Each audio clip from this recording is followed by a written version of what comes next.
Welcome to Sweet Life Beat Life. We hope this video helps.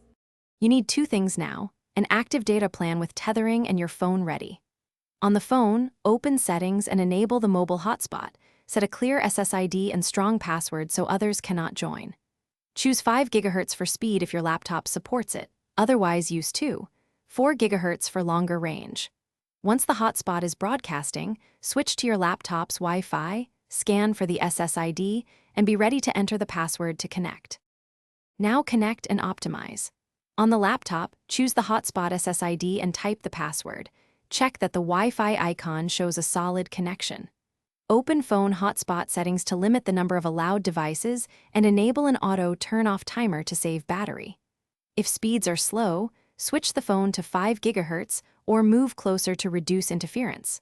Once connected, verify your laptop has an IP and DNS from the phone. Then run a quick speed test to confirm usable bandwidth. Finish by choosing the best connection for reliability. If you need stability and charging, plug the phone into the laptop and enable USB tethering. If the internet fails, try quick fixes. Toggle airplane mode, restart the hotspot, or reboot both devices because DHCP or carrier glitches often resolve that way. Also, monitor data use. Set alerts or a cap in phone settings to avoid unexpected charges. If problems persist, contact your carrier to confirm tethering is enabled on your plan. Thanks for watching. Consider subscribing if we helped you.